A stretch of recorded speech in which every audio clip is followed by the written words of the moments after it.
빛을 잃은 순금이라는 제목으로 말씀을 묵상하도록 하겠습니다. 영광이 욕이 되어서 변화되는 이런 모습을 오늘 본문에서 묘사를 하고 있습니다.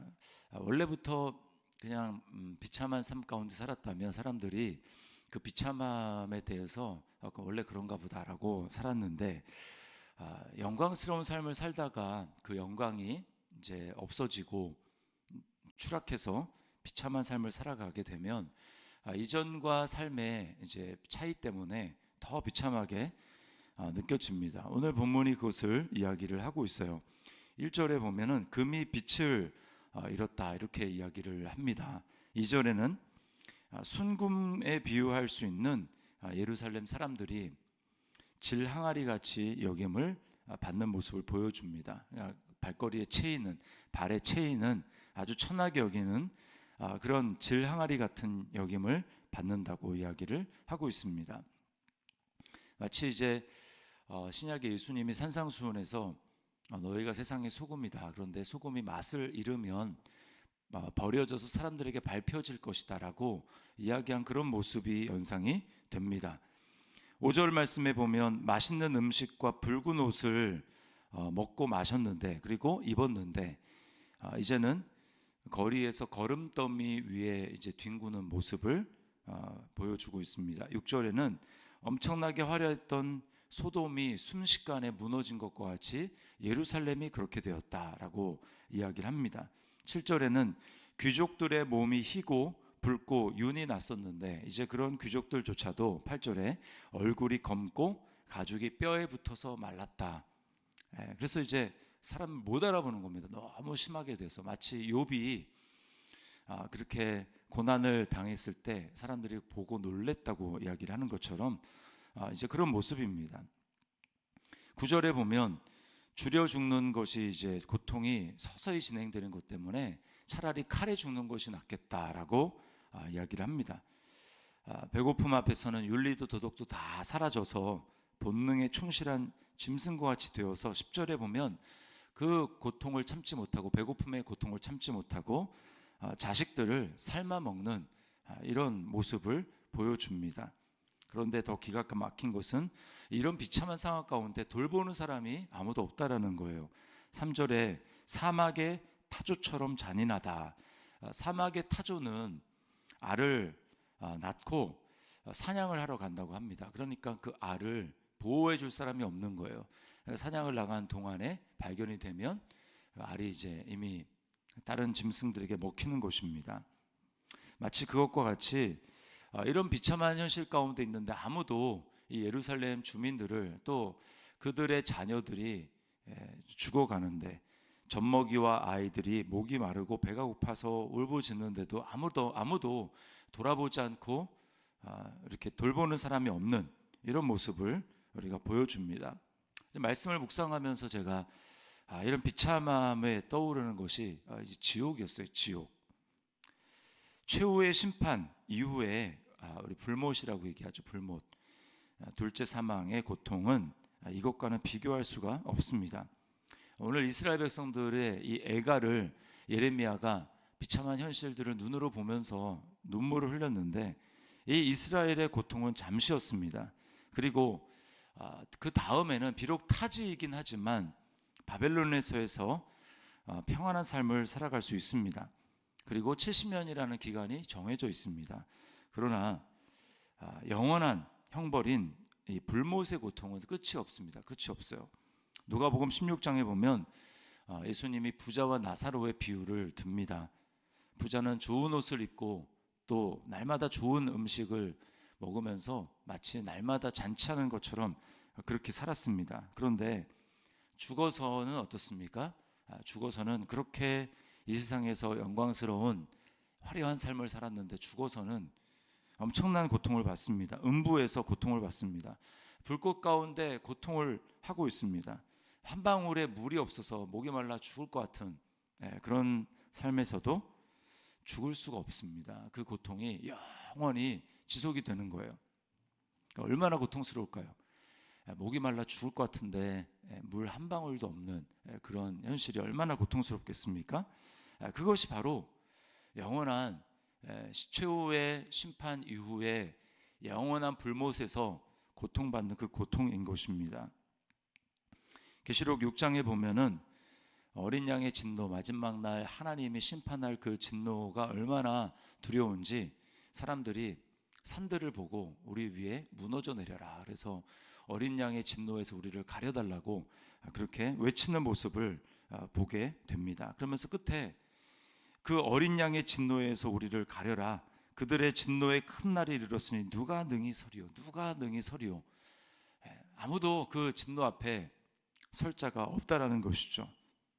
그런데 그 진노 앞에, 하나님의 진노, 어린 양의 진노 앞에 당당히 설 수 있는 그 사람들이 있는데 그게 누구냐 하면 그렇게 누가 서리오라고 한 다음에 7장에 넘어가면 바로 구원받은 하나님의 백성의 모습이 나옵니다. 14만 4천 명이라고 우리가 알려진 그들이 등장합니다. 이마에 어린 양의 하나님의 그 인을, 짐승의 인이 아니라, 이제 나눠지죠.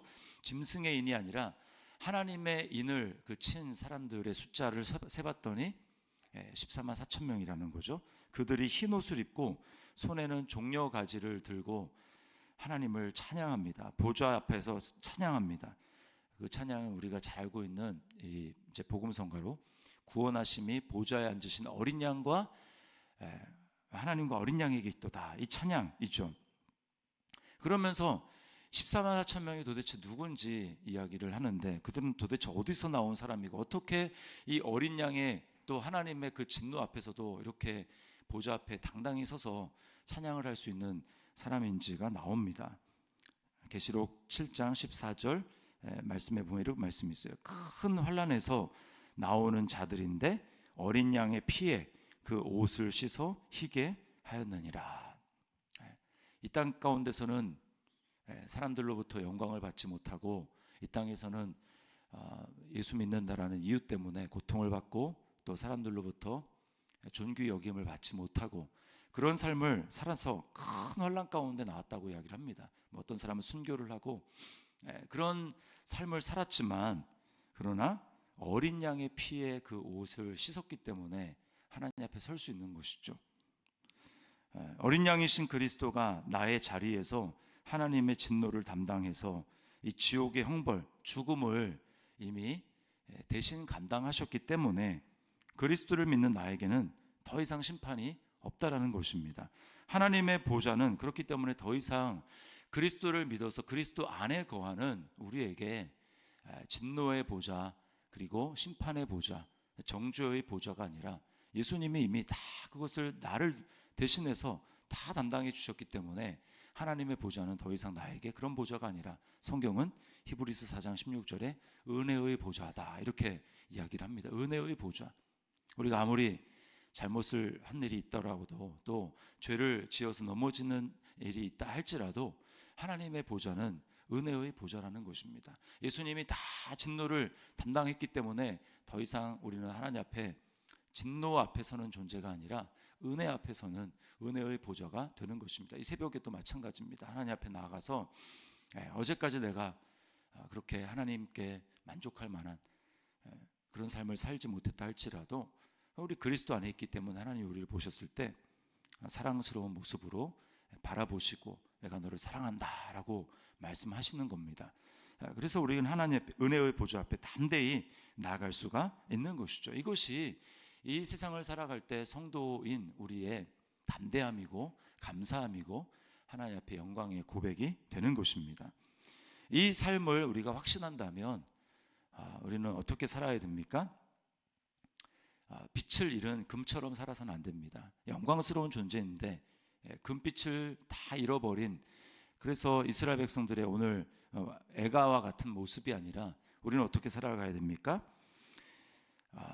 그 빛은, 영광의 빛은 나에게서 나오는 것이 아니라 하나님에게서 나오는 것이죠. 그리스도에게 나오는 것입니다. 그러므로 내 안에 살아계시는 예수 그리스도가 나를 통해 그 영광이 드러나도록 해야 되는 것이죠. 우리의 목적, 삶의 존재의 목적이 바로 먹든지 마시든지 하나님의 영광을 위해서 살아가는 것입니다. 내 삶 속에서 세상의 영광 또 나의 영광을 추구하는 그런 삶이 아니라 이제는 내 안에서 살아계시는 그 예수 그리스도 하나님의 영광을 드러내는 삶을 살아가야 되는 것이죠. 맛을 잃은 소금과 같이 살아가는 삶이 아니라 이제는 정말 짠맛이 나는, 내 안에서 예수 그리스도의 살아계시는 그 거룩한 맛이 나는 그런 성도로서 살아가야 합니다. 그러기 위해서 우리에게 반드시 필요한 건 뭐냐면 날마다 내가 죽는 것입니다. 내가 죽을 때 내 안에 살아계시는 예수 그리스도가 그 빛이 드러나는 것이고 그 맛이 나타나는 것입니다. 우리는 날마다 말씀 앞에 나아가서 그 말씀 앞에 나를 비추어 이미 나를 정죄함이 없는 그런 존재로 변화시켜 주신 그 하나님의 은혜 앞에 감사하면서 믿음으로 이제는 말씀 앞에 내 생각과 내 고집을 내려놓고 내 말씀 앞에 아무리 상황이 힘들고 또 내 감정이 아니라 할지라도 말씀 앞에 내 생각과 고집과 감정을 죽일 때에 비로소 말씀이 사시고 말씀이 살 때 하나님 영광이 드러나는 것입니다. 그러나 말씀 앞에서 내 생각과 내 경험과 내 감정을 주장해서 내가 살면 반대로 말씀이 죽습니다. 말씀이 죽으면 하나님 영광이 드러날 수 없겠죠.